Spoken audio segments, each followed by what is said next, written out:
Stock magic Telugu శ్రోతలకు స్వాగతం. ముందుగా ఒక అనౌన్స్మెంట్. ఈ నెల 22వ తేదీన అయోధ్యలో రామ మందిరంలో రాముని విగ్రహ ప్రతిష్ఠ సందర్భంగా స్టాక్ మార్కెట్ కి హాలిడే ప్రకటించడం జరిగింది. దానికి బదులుగా రేపు స్టాక్ మార్కెట్ పనిచేయబోతోంది. ఇది ఒకటి దృష్టిలో ఉంచుకోవాల్సిందిగా మనవి. ఇక ఈ రోజు మార్కెట్ లో చూసినట్టయితే నిఫ్టీ 160 పాయింట్లు పెరిగి 21,622లో క్లోజ్ అయింది. ఇక బ్యాంక్ నిఫ్టీ జస్ట్ కన్సల్టేషన్ అని చెప్పుకోవచ్చు. ఒక డోజీ ఫార్మేషన్ జస్ట్ 12 పాయింట్లు తగ్గి 45,701లో క్లోజ్ అయింది. ఇక నిఫ్టీ 50లో 43 స్టాక్స్ లాభాల్లో క్లోజ్ అయితే కేవలం 7 స్టాక్స్ మాత్రమే నష్టాల్లో క్లోజ్ అయింది. ఇక నిఫ్టీ 50లో టాప్ గెయినర్స్ గా ONGC, Bharti Airtel, NTPC, tech Mahindra, SBI life ఉండగా టాప్ లూజర్స్ గా IndusInd bank, Kotak bank, HDFC bank, Adani enterprises, Adani ports ఉన్నాయి. ఇక కంపెనీల విషయానికి వస్తే టాటా స్టీల్ కి యూకే వేల్స్ లో పోర్ట్ టాల్బోట్ లో బ్లాస్ట్ ఫర్నేస్ ఉండేది గతంలో. అంటే ప్రస్తుతం కూడా దాన్నే వాడుతూ ఉన్నారు. అయితే రీసెంట్ గా 2023లో కాలుష్య రహితంగా స్టీల్ మ్యానుఫ్యాక్చరింగ్ చేయాలి అనే ఉద్దేశంతో యూకేలో ఎలక్ట్రిక్ ఆర్క్ ఫర్నేస్ ని ప్రారంభించింది టాటా స్టీల్. ఇక దాన్ని ప్రాక్టికల్ గా యూజ్ చేయటము, సమర్థవంతంగా పనిచేస్తుంది, దాంతోనే ప్రొడక్షన్ చేయొచ్చు అనే ఉద్దేశంతో ఇప్పుడు ఈ బ్లాస్ట్ ఫర్నేస్ అంటే కొలిమి, మనం ఇప్పుడు ఐరన్ ని మెల్ట్ చేయాలంటే మనకి కొలిమి పెడతారు కదా, చాలా బ్లాస్ట్ చేసి ఫైర్ వచ్చి కోల్తో, దాంతో కదా స్టీల్ మెల్ట్ చేస్తారు. సో దానికి చాలా కోల్ కన్జ్యూమ్ అవుద్ది, దానివల్ల పర్యావరణానికి హాని కలుగుద్ది అనే ఉద్దేశంతో ఈ కొత్తగా ఇప్పుడు ఎలక్ట్రిక్ ఆర్క్ ఫర్నేస్ ని ఉపయోగించడం జరుగుతుంది స్టీల్ ఇండస్ట్రీస్ లో. సో ఇప్పుడు ఈ బ్లాస్ట్ ఫర్నేస్ అంటే మొండిగా ఒకప్పుడు ఓల్డ్ టైప్ లో బొగ్గు ద్వారా ఆ బ్లాస్ట్ ఫర్నేస్ ని క్లోజ్ చేయాలని డెసిషన్ తీసుకుంది టాటా స్టీల్. అయితే ఆ బ్లాస్ట్ ఫర్నేస్ లో ప్రస్తుతం 3,000 మంది ఉద్యోగులు పనిచేస్తున్నారు. సో ఇప్పుడు అందరికీ కూడా ఉద్యోగాలు పోయే పరిస్థితి ఉంది. దాంతో వాళ్ళ యొక్క కార్మిక సంఘాలు ఆందోళన మొదలెట్టింది. ఇక టాటా ఎగ్జిక్యూటివ్స్, కార్మిక సంఘాలు మొన్న అక్కడ యూకేలో తాజ్ హోటల్ లో సమావేశమై చర్చలు జరపడం కూడా జరిగింది. ఈ కార్మిక సంఘాల తరపున వాళ్ళ యొక్క రిక్వెస్ట్ ఏంటంటే 2032 వరకు ఈ బ్లాస్ట్ ఫర్నేస్ ని కొనసాగించాలి అనేది వాళ్ళ యొక్క రిక్వెస్ట్. కంపెనీ వాళ్ళ యొక్క అభిప్రాయాన్ని తోసిపుచ్చి బ్లాస్ట్ ఫర్నేస్ ని క్లోజ్ చేయాలి అని డెసిషన్ కు వచ్చింది టాటా స్టీల్. అంటే టాటా స్టీల్ కి ఎక్స్పెండిచర్ తగ్గబోతోంది ఆ ఫర్నేస్ క్లోజ్ చేయడం వల్ల. సో ఈ రోజు పాజిటివ్ గా ట్రేడ్ అయింది. 2% పెరిగి 134 రూపాయల దగ్గర ట్రేడ్ అవుతుంది Tata steel.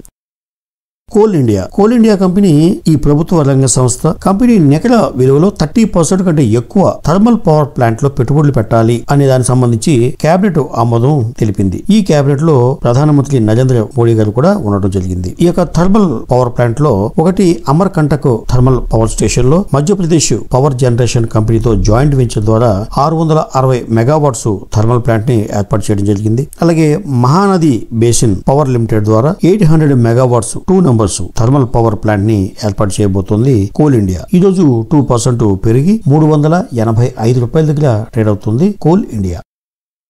Reliance industries results Q3 results రావడం జరిగింది. ఇయర్ ఆన్ ఇయర్ చూసుకున్నట్టయితే థర్డ్ క్వార్టర్ లో రెవెన్యూ 3.2% పెరిగితే నెట్ ప్రాఫిట్ 10.9% పెరగడం జరిగింది. ప్రస్తుతం 2,736 దగ్గర ట్రేడ్ అవుతుంది రిలయన్స్ ఇండస్ట్రీస్. అలాగే రిలయన్స్ జియో ఇవి కూడా థర్డ్ క్వార్టర్స్ రిజల్ట్స్ ప్రకటించడం జరిగింది. ఇక year on year third quarter లో రెవెన్యూ 10% పెరిగితే నెట్ ప్రాఫిట్ 12% పెరగడం జరిగింది. ఈ రోజు 1.5% పెరిగి 247 రూపాయల దగ్గర ట్రేడ్ అవుతుంది Reliance Jio.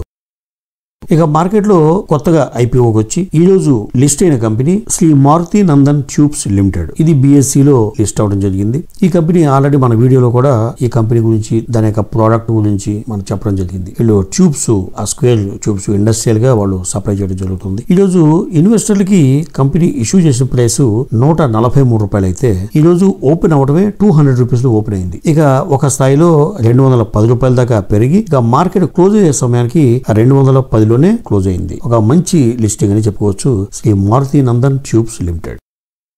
Pharma company Lupin సంబంధించిన లేటెస్ట్ న్యూస్ ఏంటంటే ఫెబిక్సోస్టాట్ అనే టాబ్లెట్స్ 40 mg అండ్ 80 mg ఇవి భారతదేశంలో పితాంపూర్ ఫెసిలిటీస్ లో తయారు చేస్తుంది కంపెనీ. ఇవి మార్కెట్ చేసుకోవడానికి అమెరికాలో, ఇతర దేశాల్లో, ఇండియాలో అమ్మే నిమిత్తం ప్రొడక్షన్ స్టార్ట్ చేసింది. దీనికి సంబంధించి US FDA నుంచి అనుమతి పొందినట్టుగా కంపెనీ ప్రకటించింది. ప్రస్తుతం 1,428 రూపాయల దగ్గర ట్రేడ్ అవుతుంది లుపిన్.